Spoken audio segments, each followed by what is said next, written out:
Hello दोस्तों, आपने अपने आस पड़ोस में ऐसे बहुत से लोगों को देखा होगा जो अपने नाम के आगे डॉक्टर लिखते हैं। ध्यान देने पर आपको पता चलेगा कि उन्होंने ना तो एमबीबीएस किया होता है और ना ही वे लोग मेडिकल के किसी फील्ड से जुड़े होते हैं। ऐसे में आपके मन में सवाल तो आता ही होगा, जब वो मेडिकल फील्ड से बिलोंग नहीं करते तो फिर वो अपने नाम के आगे डॉक्टर कैसे लिख सकते हैं? इसका मतलब क्या कोई भी अपने नाम के आगे डॉक्टर लिख सकता है? तो मैं आपको बता दूं, इसका जवाब है नहीं। मेडिकल फील्ड के अलावा अपने नाम के आगे डॉक्टर सिर्फ वही लोग लिख सकते हैं जिन्होंने पीएचडी किया होता है। हाँ जी, बिल्कुल सही सुना आपने। पीएचडी एकेडमिक स्तर पर दी जाने वाली हाई लेवल की डिग्री है, जिसे हासिल करने वाले स्टूडेंट्स के नाम के आगे डॉक्टर ऐड कर दिया जाता है। अगर आप भी बिना मेडिकल फील्ड में गए अपने नाम के आगे डॉक्टर लगाना चाहते हैं तो आप पीएचडी का कोर्स कर सकते हैं। इस कोर्स को करने के बाद आपके नाम के आगे डॉक्टर तो लगेगा ही, साथ ही आप एक लेक्चरर या फिर प्रोफेसर भी बन सकते हैं।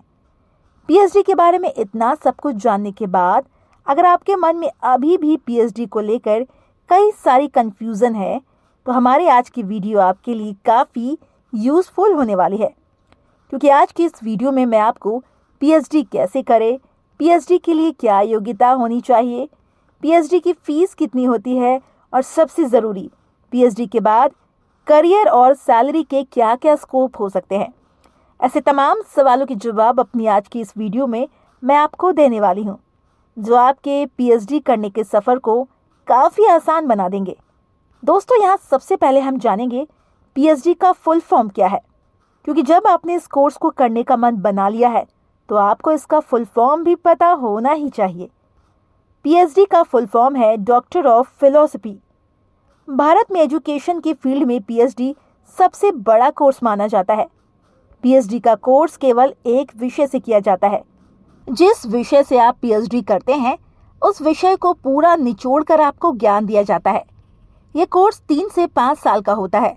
जब आप इस कोर्स को कर लेते हैं तब आप असिस्टेंट प्रोफेसर, एसोसिएट प्रोफेसर या फिर रिसर्च कंसल्टेंट के तौर पर आपको एक अच्छी जॉब मिल जाती है, जिसमें आपकी अच्छी खासी सैलरी होती है। साथ ही में आपको समाज में अच्छा खासा सम्मान भी मिलने लगता है। इसीलिए हर साल पीएचडी करने के लिए लाखों स्टूडेंट कोशिश करते हैं। अगर आप भी पीएचडी करने की सोच रहे हैं तो मैं आपको बता दूं, पीएचडी में एडमिशन लेने के लिए कुछ क्वालिफिकेशन की जरूरत पड़ती है। ऐसे में यहाँ क्या क्या क्वालिफिकेशन की डिमांड होती है, आइए इसके बारे में जान लेते हैं। पीएचडी करने के लिए आपका पोस्ट ग्रेजुएशन कंप्लीट होना कंपलसरी है। इसके साथ ही पोस्ट ग्रेजुएशन में आपके मिनिमम 55% मार्क्स भी होनी चाहिए। लेकिन इसका मतलब ये हरगिज़ नहीं है कि आप अपनी 10th, 12th और ग्रेजुएशन की पढ़ाई पर ध्यान न दें।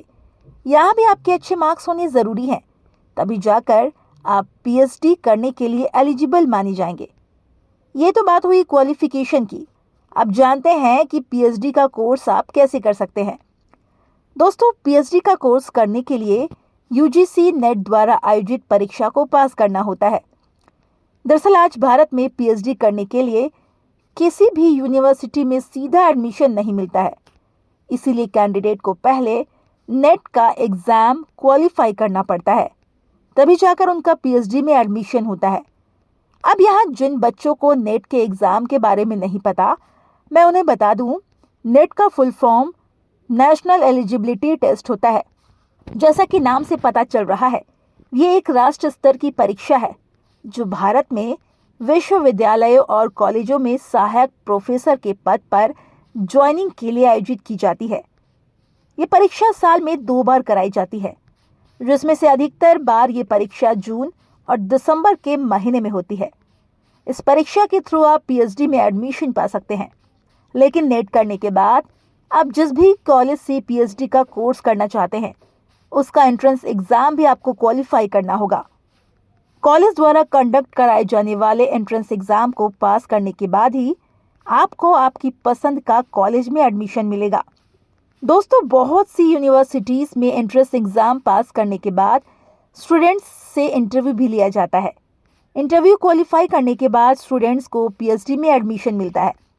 कई जगह पर इंटरव्यू के बाद स्टूडेंट्स का इंग्लिश लैंग्वेज टेस्ट भी लिया जाता है। इसीलिए दोस्तों आप पहले से पता कर ले कि जिस भी यूनिवर्सिटी से आप पीएचडी का कोर्स करना चाहते हैं वहाँ पीएचडी करने के लिए क्या क्या क्राइटेरिया निर्धारित की गई है, ताकि आपको आगे चलकर कोई परेशानी ना हो। दोस्तों क्वालिफिकेशन के बारे में हमने जान लिया, अब चलिए हम समझ लेते हैं पीएचडी की फीस क्या होती है, क्योंकि एडमिशन लेने के बाद आप पूरी लगन से रिसर्च तभी कर पाएंगे जब आपको पीएचडी की फीस की जानकारी हो। अगर देखा जाए तो पीएचडी की कोई फिक्स्ड फीस नहीं होती। आप किस सब्जेक्ट पर रिसर्च कर रहे हैं, आपकी पीएचडी करने की ड्यूरेशन क्या है, आप किस यूनिवर्सिटी से पीएचडी कर रहे हैं, इन सभी चीज़ों पर फीस डिपेंड करती है। मगर फिर भी एक एवरेज निकाला जाए तो गवर्नमेंट कॉलेज में पीएचडी की फीस लगभग 20,000 से 60,000 रुपये तक हो सकती है, जबकि प्राइवेट कॉलेज में ये फीस 30,000 से 1.5 लाख के आसपास होती है। पर मैं आपको बता दूं, कुछ स्टूडेंट्स ऐसे भी होते हैं जो पीएचडी फ्री में कर लेते हैं, यानी बिना एक भी रुपए दिए। मुझे पता है यहाँ आप सब सोच रहे होंगे कि ये कैसे पॉसिबल है, और अगर ये पॉसिबल है तो मैं भी फ्री में पीएचडी करना चाहूँगा या फिर चाहूँगी। बेशक आप फ्री में पीएचडी कर सकते हैं, लेकिन इसके लिए आपको JRF क्वालिफाई करना होगा, जो कि नेट के एग्ज़ाम से जुड़ा होता है। जो कैंडिडेट नेट में बेहतरीन परफॉर्म करते हैं उनका उसी परीक्षा के थ्रू JRF यानी जूनियर रिसर्च फेलोशिप क्लियर हो जाता है। दोस्तों इसीलिए मैंने आपसे पहले भी कहा था कि आपकी पढ़ाई अच्छी होनी चाहिए, तभी जाकर आप पीएचडी अच्छे से बिना किसी टेंशन की कर पाएंगे। दरअसल JRF क्लियर करने के बाद स्टूडेंट्स को गवर्नमेंट की तरफ से 30 से 35,000 रुपये हर महीने मिलने लगते हैं, जिससे वो इजी पीएचडी कर लेते हैं। साथ ही में यहाँ उनकी कुछ इनकम भी हो जाती है। अगर पीएचडी के फ़ायदे की बात करूँ तो जैसा कि मैंने आपको अभी भी बताया, अगर आप JRF क्लियर करने के बाद पीएचडी करते हैं तो आपको गवर्नमेंट की तरफ से हर महीने कुछ पैसे मिलेंगे, जिससे एक तरफ आपकी पीएचडी भी कंप्लीट होगी, दूसरी तरफ आपकी अच्छी कमाई भी हो जाएगी। वहीं अगर करियर के पॉइंट ऑफ व्यू से बात करें तो पीएचडी करने के बाद आपको कई सारे करियर ऑप्शन मिल जाएंगे। ज़्यादातर स्टूडेंट्स पीएचडी करने के बाद असिस्टेंट प्रोफेसर बनना पसंद करते हैं। असिस्टेंट प्रोफेसर बनने के बाद आप किसी भी यूनिवर्सिटी में या किसी भी कॉलेज में पढ़ाने के लिए एलिजिबल हो जाते हैं। इसमें आपको काफ़ी अच्छी सैलरी मिलती है। असिस्टेंट प्रोफेसर के अलावा आप लेक्चर या फिर राइटर भी बन सकते हैं। आप चाहे तो अपना डॉक्यूमेंट सेंटर भी खोल सकते हैं, या फिर आप अनुसंधान के क्षेत्र में अपने करियर को आगे बढ़ा सकते हैं। ये सभी ऐसे फील्ड्स हैं जहां जाना स्टूडेंट्स का सपना होता है दोस्तों। इसके साथ ही इन फील्ड्स में जाने वाले लोगों की सैलरी भी अच्छी होती है। एग्जाम्पल के तौर पर आप असिस्टेंट प्रोफेसर की सैलरी को देख सकते हैं, जो कि मंथली 50,000 के आसपास होती है। पीएचडी करने के बाद लोगों के नाम के आगे डॉक्टर भी लग जाता है, जिससे उनकी पर्सनैलिटी भी काफ़ी इम्प्रूव हो जाती है। समाज में उनकी इज्जत और नाम का रुतबा भी कायम हो जाता है। तो दोस्तों उम्मीद है अब आप पीएचडी करने के फ़ायदे को समझ गए होंगे। अगर अभी भी आपके मन में पीएचडी को लेकर किसी भी प्रकार का कोई भी डाउट है तो आप हमसे कमेंट बॉक्स में पूछ सकते हैं। हम आपके डाउट को क्लियर करने की पूरी कोशिश करेंगे। हमारी आज की वीडियो आपके लिए यूज़फुल रही हो तो वीडियो को लाइक करें, और इसी तरह के और भी नॉलेजेबल वीडियोस देखते रहने के लिए चैनल को सब्सक्राइब करना ना भूलें।